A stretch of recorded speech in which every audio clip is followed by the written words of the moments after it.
Hi there. Okay, so let me lower this because now I just realized it might be a bit too high. All right, let's see, maybe that might be a little bit better. There, that's better.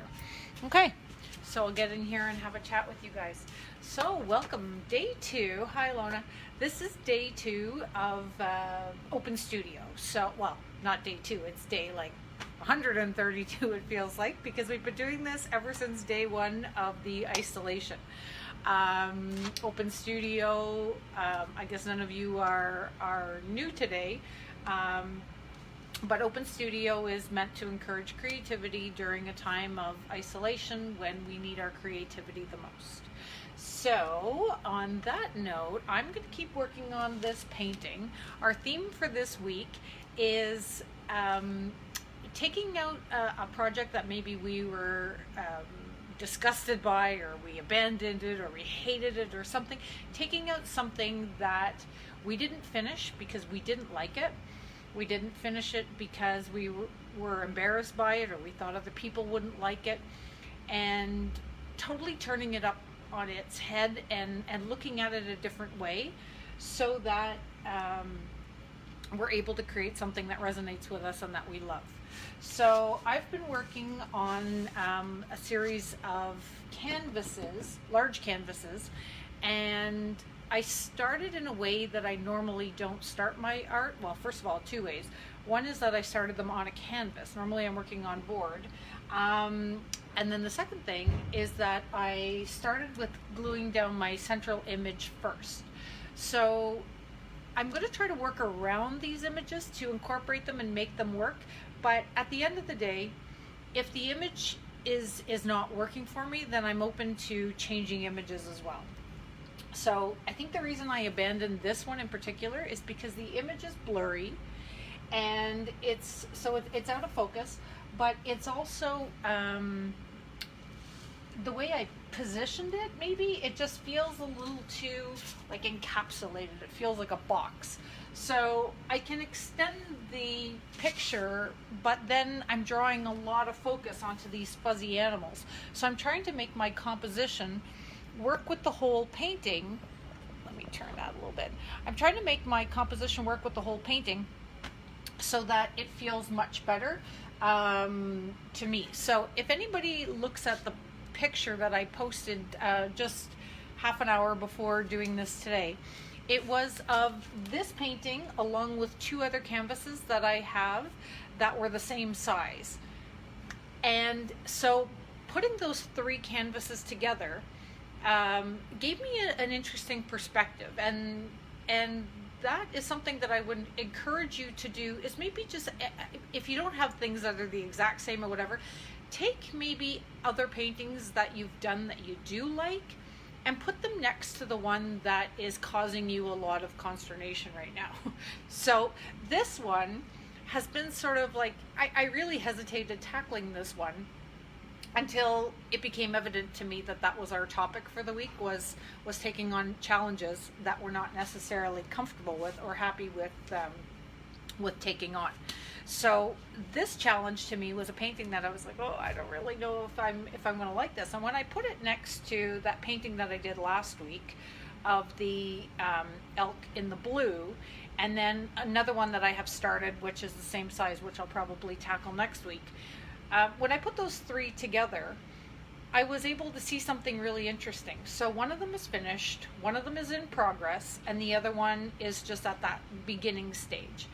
And when I put the things together, the one that I had finished, I just looked at it and it made me want to smile. It made me really happy that, I don't know, that all the elements came together. The composition was right, the colors felt balanced, little things that I had done at the time that just seemed like, that's a little detail, I'll leave it, it's fun. Later on now, it seems really clever and integral to the whole piece. So that piece makes me truly happy.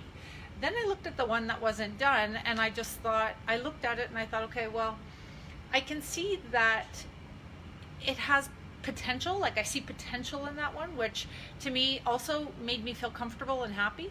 But looking at the one that's causing me a lot of struggle right now,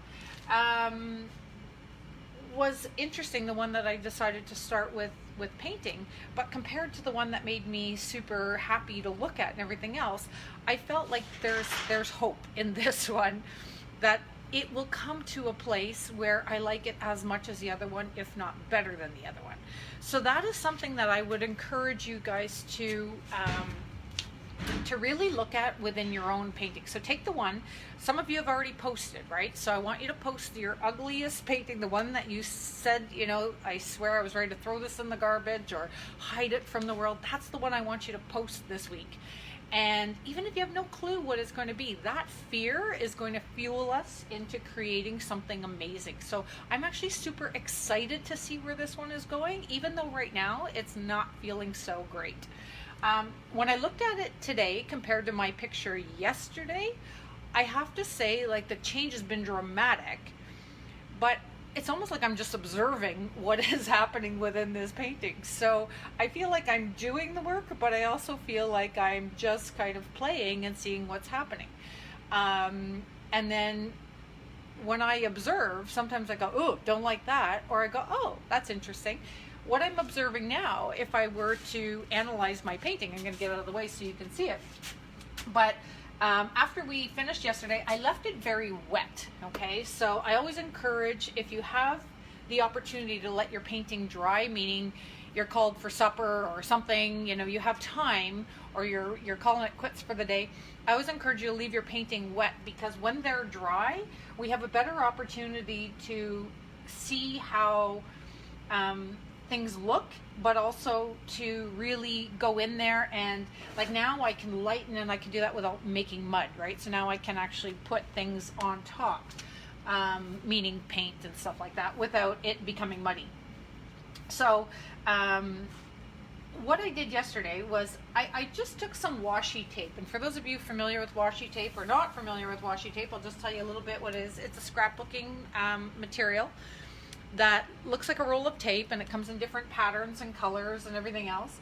And I just put on 2 different washi tapes, and I didn't glue them in. I just let them stick to the surface, and they're not really that adhesive. So if I decide I want to keep them in there, then I would have to glue them back in. But the reason I put them there was to give me some more like to break up this U shape that I have going. I don't mind it. It's interesting because I really don't mind the shape that's coming out of it. And dare I say that shape is completely like I don't know where it came from. My picture was a square, so how I ended up with this U shape, I don't know. It just, that came out of the composition. And it reminds me that when I looked at it with those other pictures in front, and I saw that composition taking place, I thought, if I change this color up here, and I change that banding, I've actually got the omega symbol. I think it's the omega symbol, right? The U with the 2 lines at the top. And I thought that was, or is it the alpha symbol? Somebody can tell me that. But it's the U with the 2 lines, and I thought that's really cool, because that was not intentional, and yet that's what's showing up in this painting. So I think I might play with that a little bit. Anyway, the washi tape was giving me a bit of just some composition guidelines.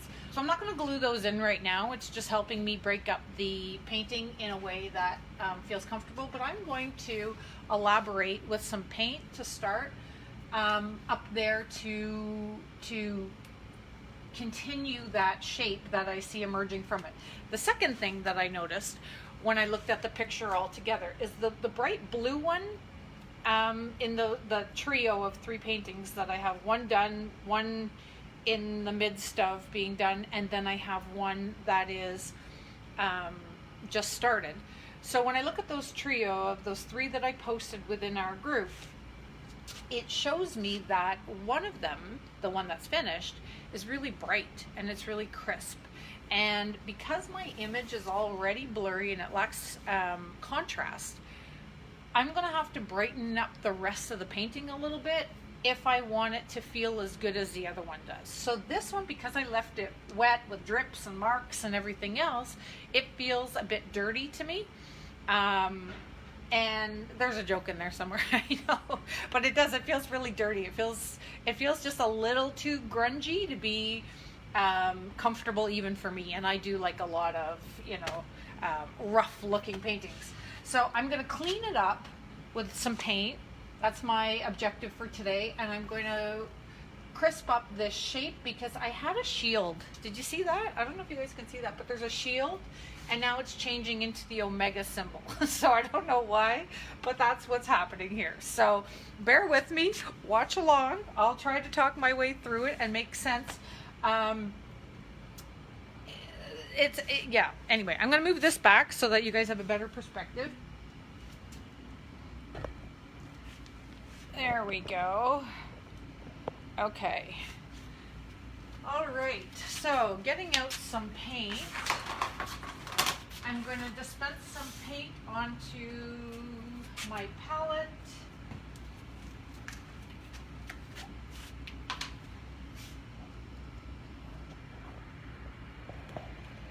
Okay, let me show you.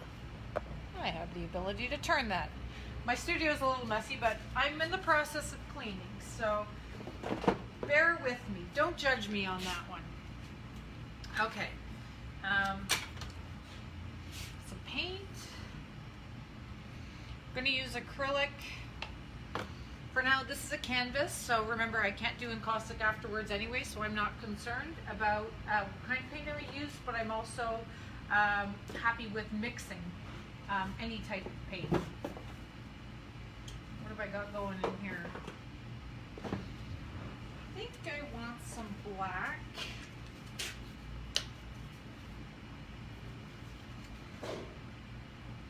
Oh, this is a really old black. This one thing this isolation has been absolutely incredible for is for me going through all my old art supplies and using up things that honestly I thought, I'll just buy new, just buy new, just buy new. But now because I can't just run to the store and buy stuff, it's crazy. I am going through all of my old stuff, thick, thin, it doesn't matter. And I think the earth is thanking me for my contribution here, because I think I'm actually doing my part to use the stuff that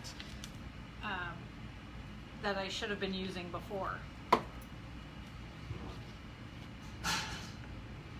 Now, for those of you who are talking about chalk paints and clay-based paints drying out and stuff like that, I do have to tell you that if you are decanting your paint, I'm just going to give you this little tip as an aside. If you are decanting your paint, you'll notice that mine are clogged. So it's because they're drying out because I forgot to put the lids on. Well, forgot or just too lazy to put the lids on. So what I would recommend that you do is that you take your lids every once in a while and just throw them in a bucket of hot water with a little bit of fabric softener in them. So when I throw them in there, it just softens up the paint, and then I take a pipe cleaner or a little wire or something, and I just clean the tips, then let them dry on a piece of paper towel or something, and then put them all back on. So that's all you have to do to clean all your tips at once. You don't need to sit there and fuss with them or anything like that. But that is how we preserve our chalk paints and our clay-based paints. And keep dispensing a few more colors here. I like a full palette of color, like I like to have a big range. Oh, that's fun, metallics. So I think I'm going to start working some metallics into my art because actually I'm going to post something about that.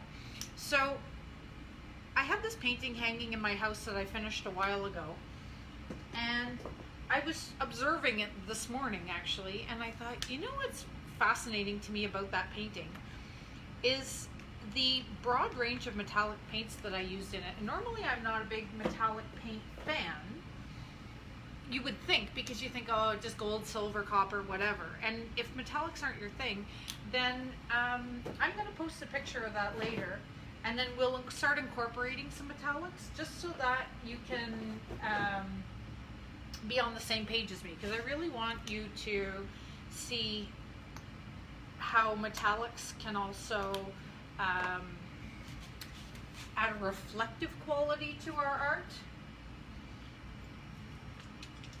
All right, last little bit of color. Anyway, a reflective quality that doesn't have to be like gaudy or tacky or anything like that. It just becomes a beautiful natural part of the painting. And this one painting that I was observing at home that I love so much that I had done a long time ago was actually an assemblage piece where I had found these two pieces of an old oil drum that were so rusty, and they had some yellow paint on them, and they were really cool. But when I tried to incorporate them in a painting, they were almost overpowering because they were so beautiful, like the rust and all that stuff. And it was just far, far, far too nice. if I were to say it like that, it was far too nice to be incorporated into a painting if you like grungy and rusty and that sort of thing. But I wanted to make it into the painting, so I had to tone that down a little bit. So I used my metallic paints, and that's the picture I'll post later and show you, because you can see how subtle and how beautiful the metallics just kind of toned it down, yet also enhanced it in a way. Anyway, we'll get to that later. So you guys have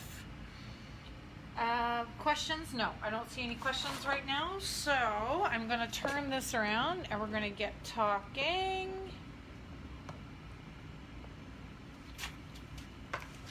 Okay, so I'm going to start with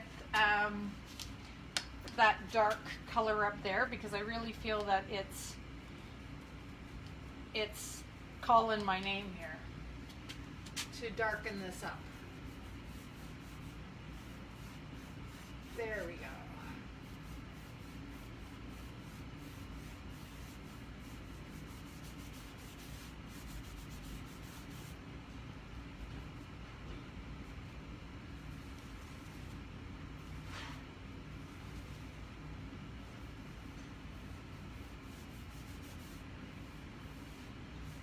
Okay, so that part needs to change. I can see that right away. So first I'm putting down the dark because it's helping me pull out that shape. And then once I pull out that shape, then I'll be able to go back in with the lighter and distress it a little bit, kind of like the bottom.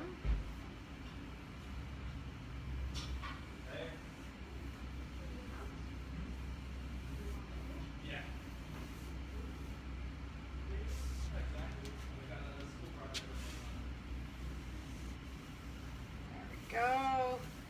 It's feeling better already. So remember, I'm going to go back in with the baby wipes and soften it. So some of you may wonder where that color came from. So all I did to get a little of that blue in there was I just wanted to see how it felt. So I took a bit of my soft pastel and I just rubbed it in yesterday while it was still wet. And then I used a baby wipe and just kind of smeared it around. So that helped me create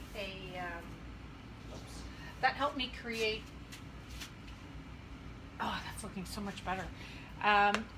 It helped me create that area, that tone, just to see how it felt. And I liked the tone of the blue, but it still felt a little bit dirty. So I'm going to go in here now. And I'm going to tone this out and get rid of that shield that we had at the top. I don't feel I need that right now. It's served its purpose and it's still under there, right? So that layer is still built in without me having to leave it sitting on the surface. So remember I said yesterday it looked like a barn? Well, today that barn is no longer necessary. There we go. So that's feeling better. It's still feeling dirty down here. So let's deal with some of that. So I don't like this brush.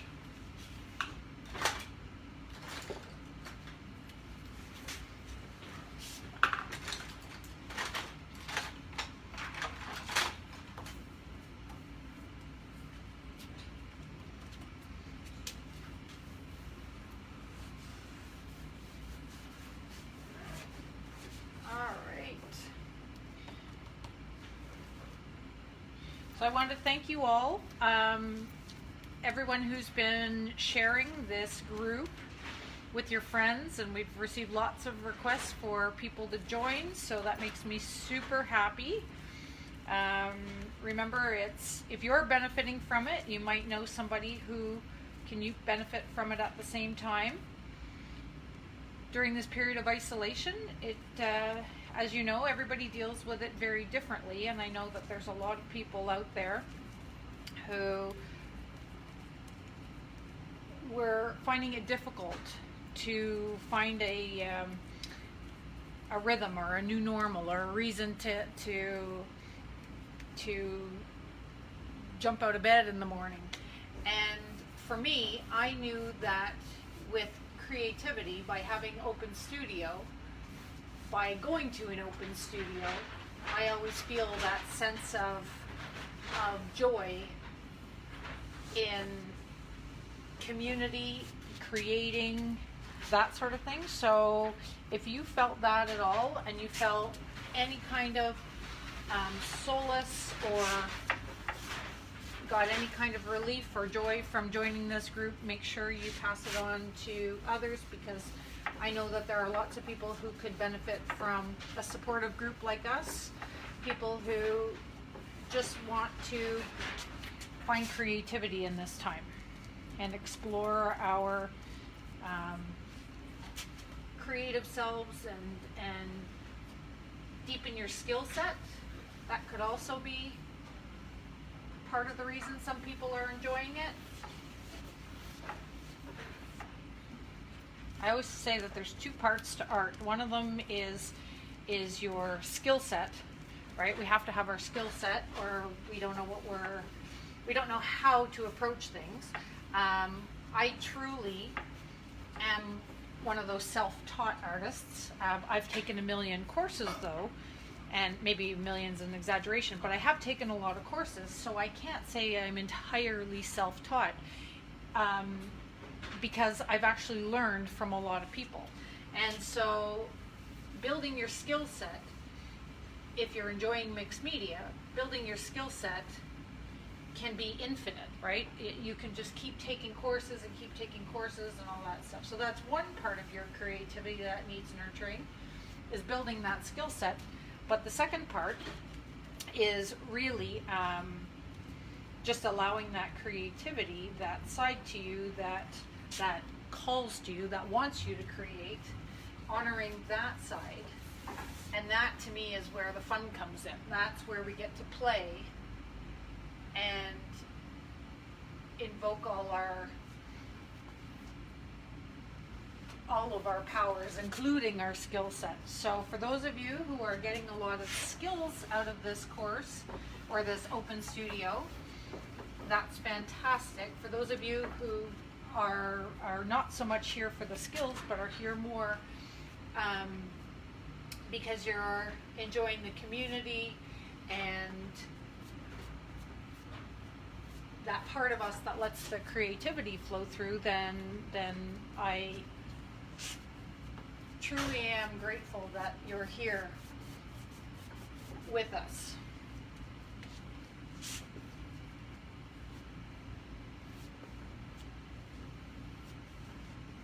There we go. Because I have to say, there are parts about this isolation that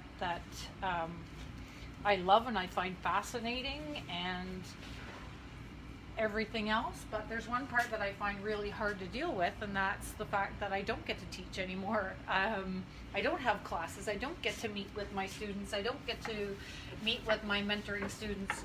So this is filling a creative need for me as well. And I'm so happy to be able to share it with you.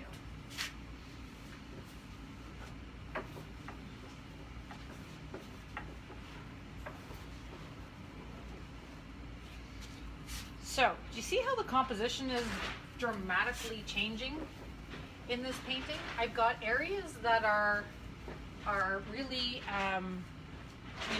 messy and dirty and grungy, which I like, but it's also tempered by this heavier painted area. So now that I've got my composition a little more pulled together, I'm going to run with it for a little bit and then start to do my fine tuning. So part of dealing with an older painting,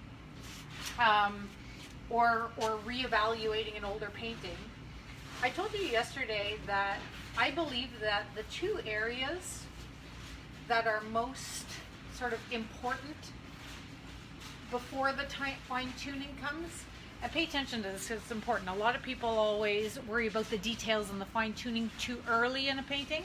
First of all, make sure your structure is sound, meaning the composition is spot on, it's what you want. And I did upload last week a composition sheet that I use all the time in my classes that shows you how to align your objects and everything to make sure that your composition is sound. So that's what I'm dealing with here, more than color and fine tuning and details. I'm dealing with the composition, right? So I'm getting that comfortable for me and I'm getting that happy. Then the second thing will be the value. So you often hear me talk about the light and the dark and that sort of thing in the painting, and whereas I believe that's all very, very important to the painting, it certainly has to go in an order. So when you're looking at your painting, Margot posted a beautiful example of that yesterday. If you guys look in the group, you'll go back to Margot Rosen. She posted a painting that she had done, or a collage with lots and lots of different things, and it was so busy. And then I loved the fact that everybody was trying to help her fix it. But if you read the comments, you'll notice that everybody was trying to fine tune. And I believe that at that point, and I'm going to do an encaustic one just so I can help Margot, but how I can help a lot of you. But it's the same thing for all of our things, is that we worry too much about fine tuning when there's something not sitting right. So right at the beginning, we're like, there's something not quite right about this. So I told you yesterday, first thing is to identify what's wrong.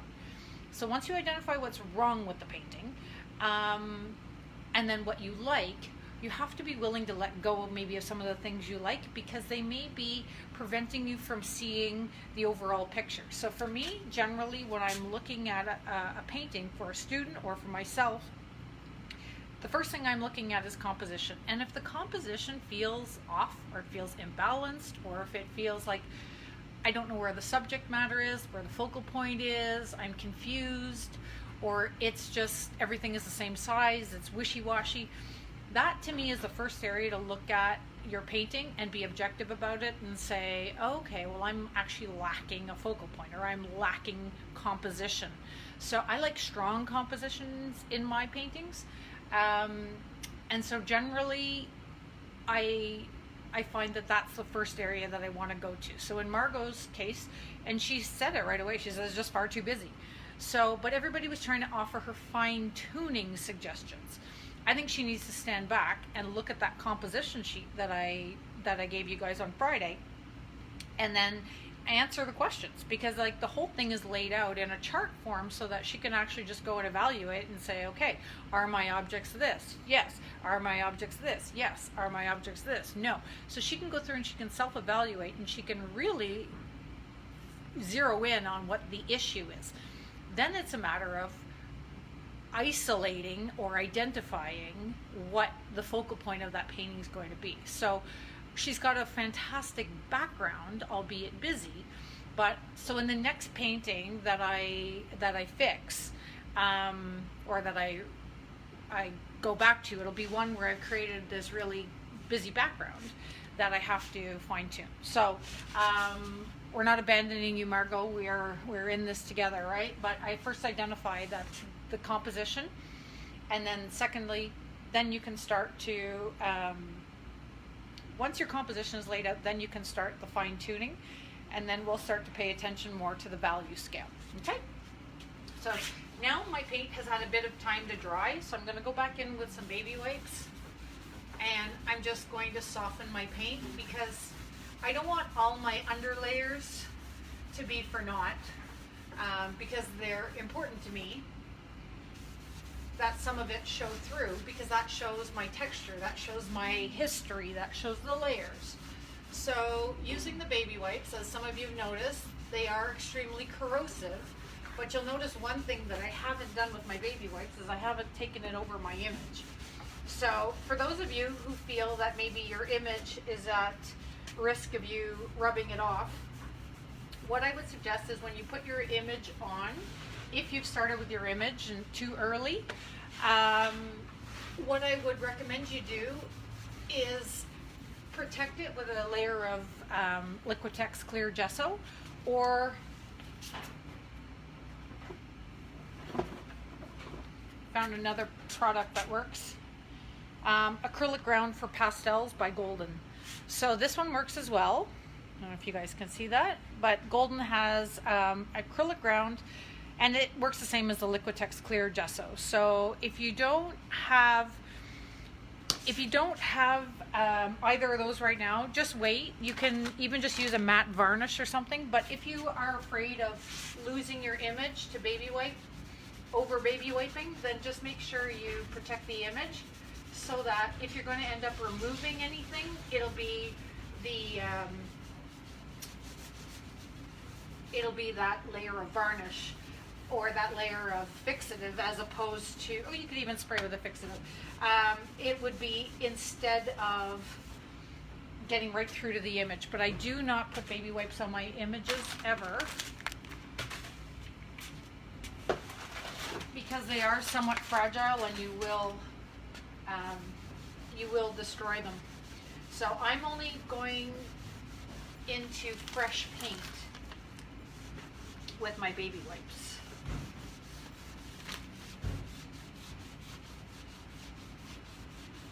Okay, so yes, Linda, that is awesome. So don't be afraid to let something go in your paintings, ever. If you really like it, here's a little tip. If you really like it, but you're like, it's just, you know, right thing, just wrong painting, then that's fine. Take a picture of it and use it as a collage element later. So you can print it and use it. I have so many photocopies of my own art. Let me show you.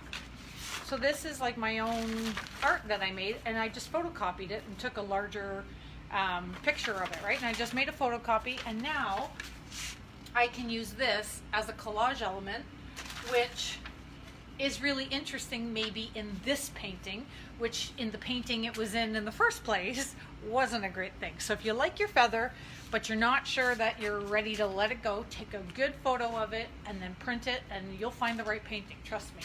And having your own collage papers, I think, is one of the most valuable things you can actually have in a mixed media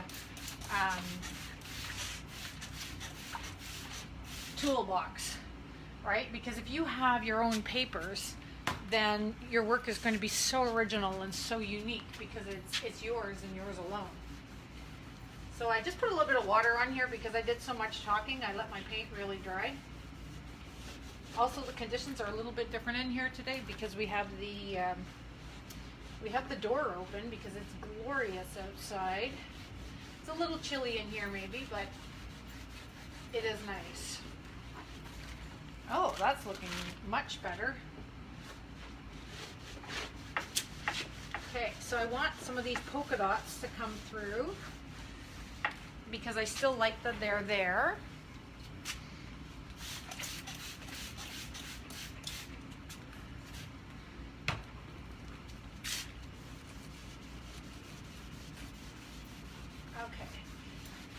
Now the other thing about this washi tape that I have in here is I could pull it out and my lines will still be there. So I may try a bit of that, or I may glue them in. If you like the idea of washi tape or masking tape or anything like that, I don't recommend getting rid of it too early because you may end up keeping it to some degree. And if you want to keep it, then you just glue it back down using our gel medium or a Mod Podge or whatever it is you're using. Don't rely on the adhesive that comes with it, because that will be there pretty temporarily and then you'll be very sad when it starts to lift off your painting later on. So if you do want to keep it there, make sure you lift it, put glue under it, and put it back down.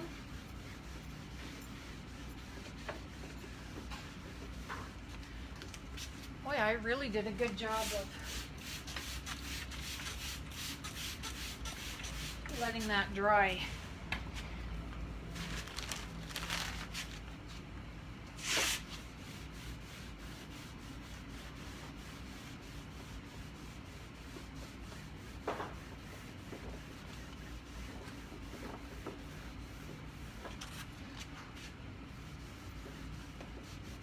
So for those of you who haven't posted yet what it is you're planning on tackling, I'd love to see it.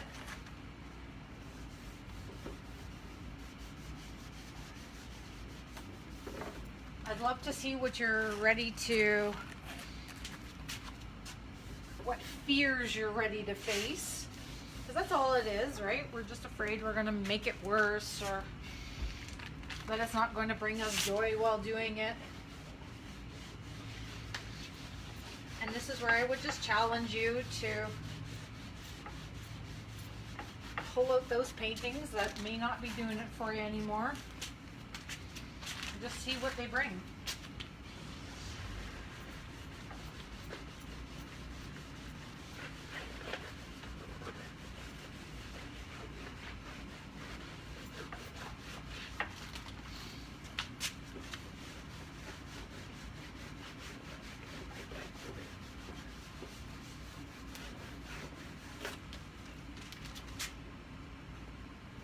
That piece of tape wants out, so it's gone.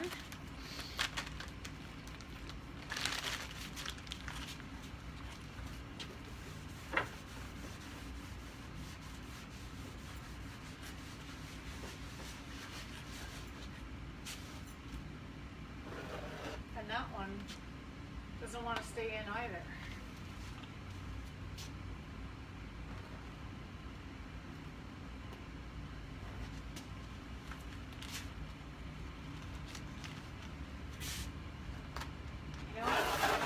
All can go. So you can see that what was left underneath is still visible in a grid fashion, and I actually don't mind that. So that's cool.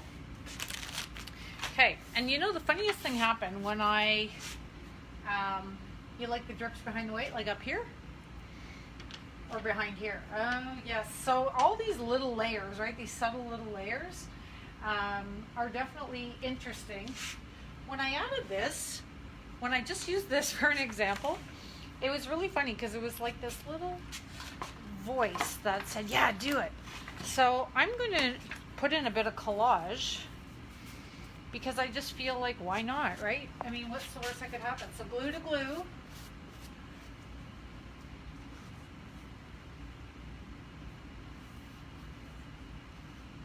There. That's fun. And then, okay, so I have some more papers here. So let's try that one for a good balance.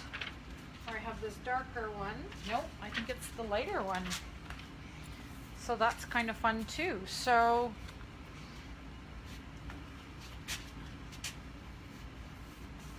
that was kind of an interesting little example.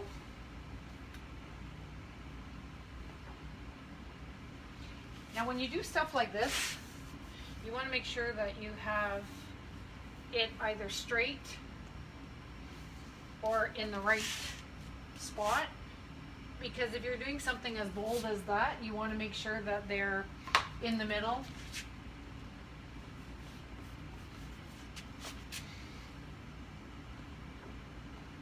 And not going to give somebody vertigo. Okay.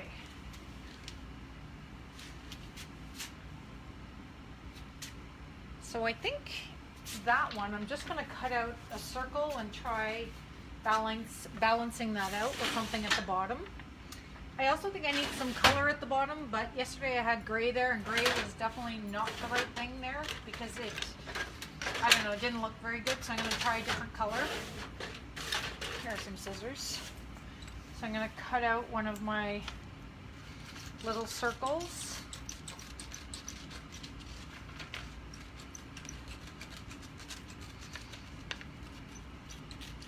They look like little moons. And this is just like a large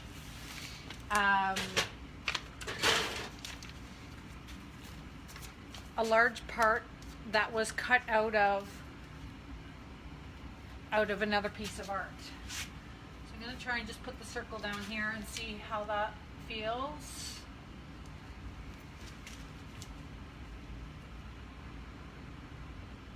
Nope. No good. So definitely paint down there. So now the one thing that I did was I did glue to glue, but I haven't pushed the glue out. So I'm just going to grab a little card. There we go. And be delicate on your paper, because remember, the glue makes your paper quite fragile and I don't want to tear it. And then pushing the glue to the outside. Same thing here.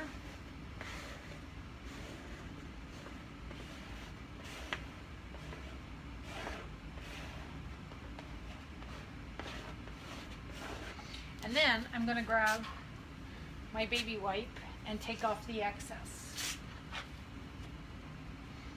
Careful not to destroy your image, because your images, like I said, are very fragile at this point when they're wet, and the baby wipes will be very deadly to them.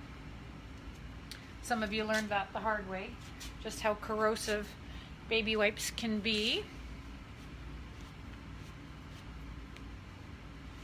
Okay, I definitely feel like I need some color, and this is too dark, too strong. Do you guys see that? It needs something. What does it need? Maybe this is where it needs metallics. Yes, let me go get some metallics.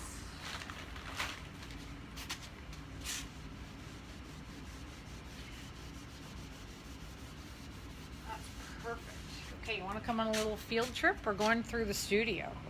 This is definitely a canvas, Sophie, which is awful because I don't like working on canvas. It feels way too bouncy and too fragile. Whoops, I don't know what just happened. There we go. Okay, I'm going to turn this around.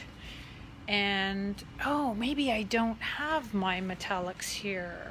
Do I? Don't I? I'm trying to think. Yes, I do have metallics here. Okay.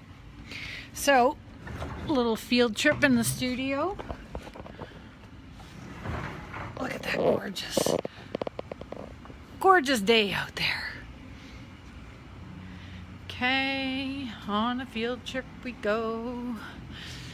So I finally got all my paints and stuff, slowly getting everything up on the website for those of you who are wanting to support my venture here. Then you can purchase your supplies now online. I'm slowly getting everything on here. Just trying to think what colors would look good. What colors would look good, kids? So this is a purple. It's a bit dark. I want to go for a blue of some kind. I don't have them all here. They come in so many great colors. Maybe I'll use a green. How do we feel about green? No, here we go. This one should do the trick. This is called light patina blue. So we'll see what it does, but I bet you it's going to be the right color for this. So I was talking a little bit earlier about metallics, and I think that they're often so overlooked in art. Whoops. Cancel that. Sorry guys, my tripod's a little fussy. There we go. Flip that around. Okay, so give this one a little shake. So this one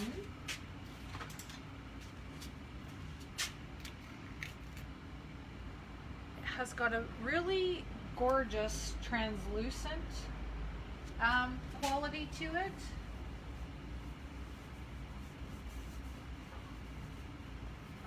And you know what it's doing on top of this is it's already complementing that other painting that I put beside it. So remember that one that I had done,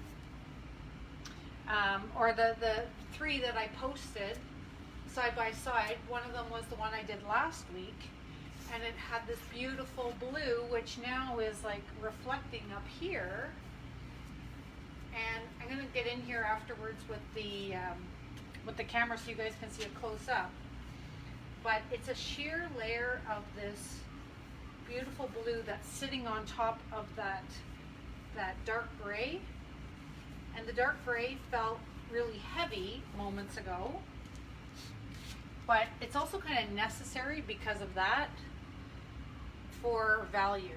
So when I'm evaluating the value of a painting, I'm always looking at the greatest area of high and low contrast, which is here, but I need to have that color or that value balance elsewhere. If I purchase from your website, is Amanda? Yes. Yes. So, yeah, for any of you wondering what that is, so she, actually one of our resident artists lives on the across the border, and she's an essential worker though here in Ontario. So she's able to help us out during this time if I ask nicely. She does her porch pickup. There we go.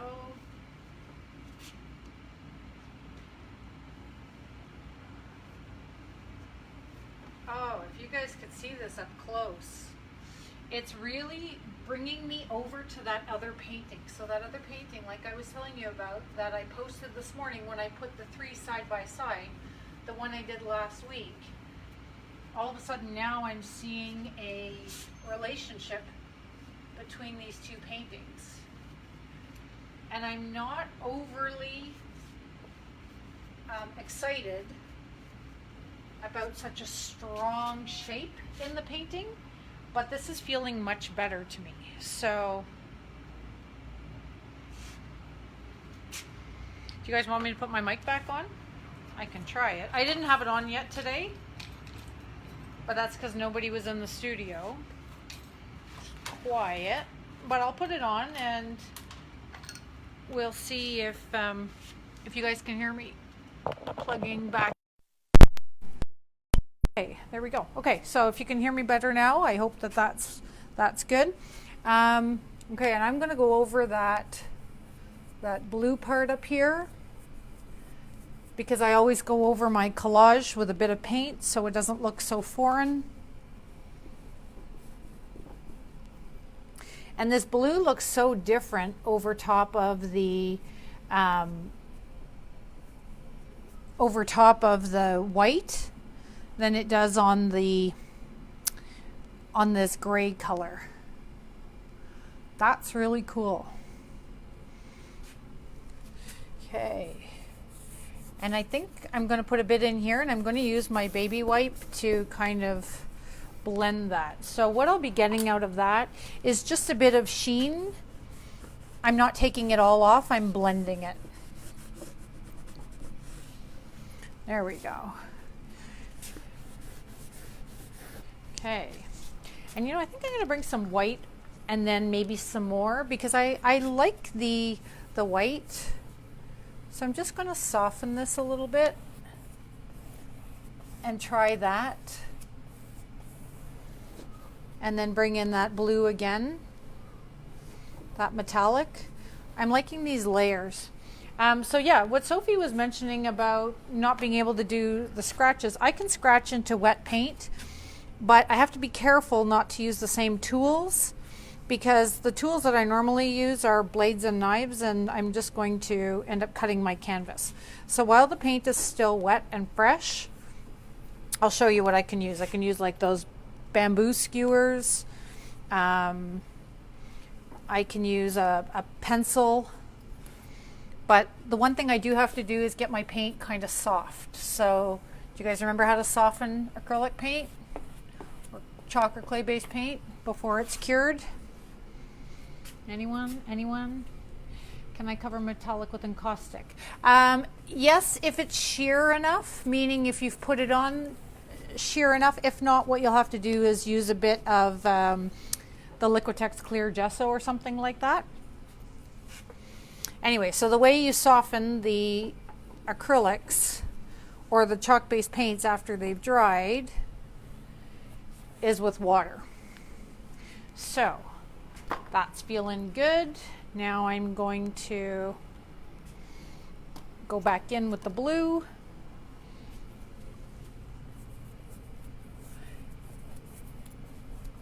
Oh, much better.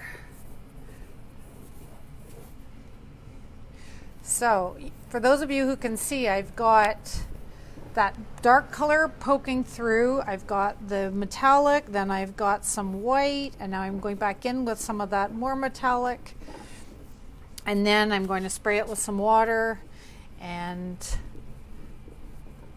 do a bit of scratching, see what I can get out of it, and then blending with my baby wipes. It's all just layers and trial, right? Trial and error. And like I said, I believe that every layer is a worthwhile layer, even if it didn't turn out. So number one, it teaches you something. Number two, how would you ever know if you didn't try it? And number three, some wonderful things can happen when you don't plan them. So I say that emphatically because I believe that with all of my being. Okay. Some of my best artwork ever has been the stuff that I'm totally surprised by. And I get surprised by it because I didn't plan it, right? So I was telling a friend yesterday that when I was supposed to be cleaning up my studio after yesterday's broadcast, I just had this idea to make this other piece of art, and even though it's not finished, there we go. Even though it's not finished, it got me so excited because it was a project that called to me that I hadn't been planning at all. So I'm scratching through the wet paint, and I'm also putting some lines.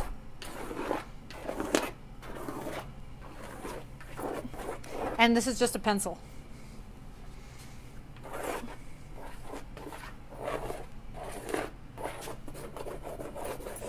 So remember, a lot of my scratches just get covered up, but it produces texture, right? There we go. That's fun. That little piece didn't want to stay, so away it goes.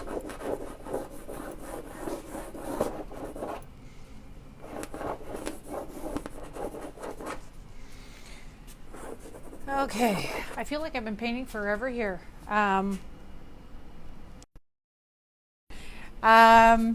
So yeah, if you haven't posted, make sure you post, right? We want to know, I want to see your deep, dark, ugly secrets, your paintings that you're afraid to let the world see because they're not perfect. They're not ready for public consumption, for everyone to see how vulnerable you can be in your art. And I tell you, this is what vulnerability looks like, right? I'm working it out. And I want you guys to do the same. You're in a safe space with this group. And that was a tongue twister.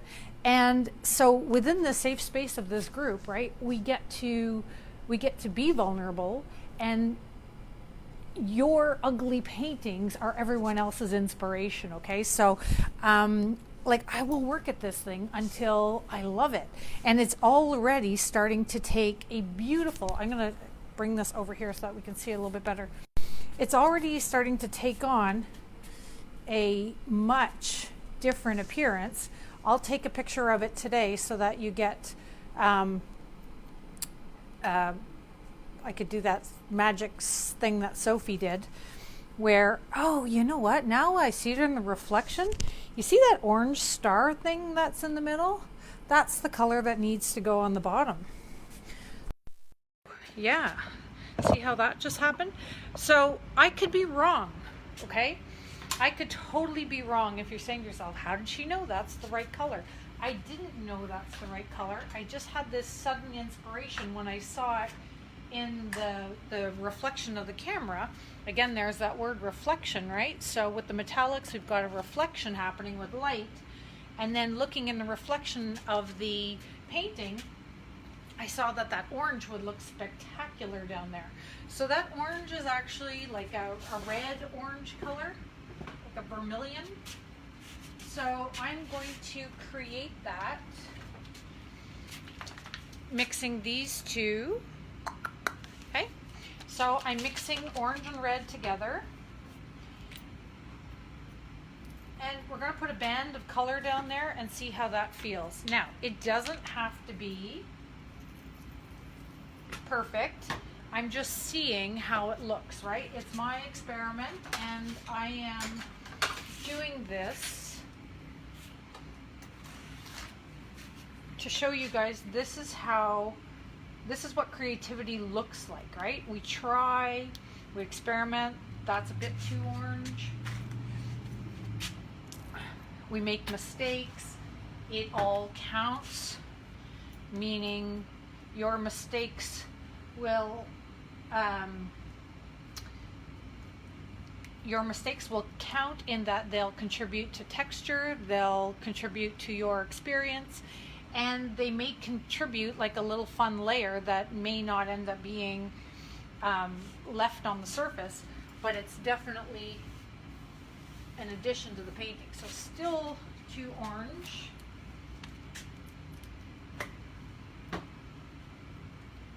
For my liking. There we go.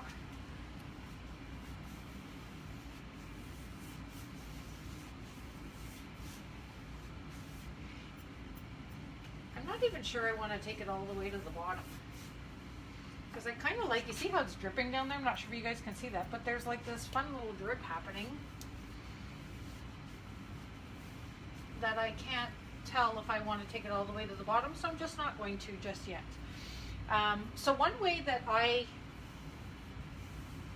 guess just inadvertently demonstrated that I observe my paintings and I evaluate my paintings is I take a photo of them and then I look at them in the photo. So, oh, there you go. So Sophie, so yeah, when you look at your picture in a photo, it's much easier to evaluate what's wrong with it or what's right with it. And there's all kinds of tools we can use, like markup and changing the value and all that. But those are all other lessons for sure. But what it does is it definitely shows us what is, it definitely shows us what is, how the composition looks and how the colors are doing. And that's the other thing that I'll just come full circle here. How we started today's broadcast was that I showed you the picture of this compared to the painting I had finished compared to one that I had started. And so looking at them, I was able to identify what I liked about the one that was finished was that it had a strong composition, the colors were well balanced, the value in terms of lights and darks was all balanced really well, so it made me feel comfortable because it was done. And this one just didn't feel done because everything just felt a little bit off. And that's just because it was dark, it was dirty, and now like I'm actually seeing the light at the end of the tunnel here, meaning that I'm excited because it looks like I've got a pretty strong composition going. Colors are starting to emerge. It's starting to, starting to take shape. So I'm not going to do anything on this till tomorrow because I don't want to lose you guys at this point because I'm going to be getting into fine details now. Okay, so this is the part where I'm liking composition, liking the colors. So I've got those things now more in check. Now I can start to fine tune. So the advice people was giving Margot was a bit too much fine tuned. So once you deal with the overall and you've got your structure and you feel happy about it and the balance feels right, now I can start adding those details. All right, so thank you everybody. I'll see you tomorrow and we'll continue on with this one, and I promise I'm not going to touch it. Okay, bye.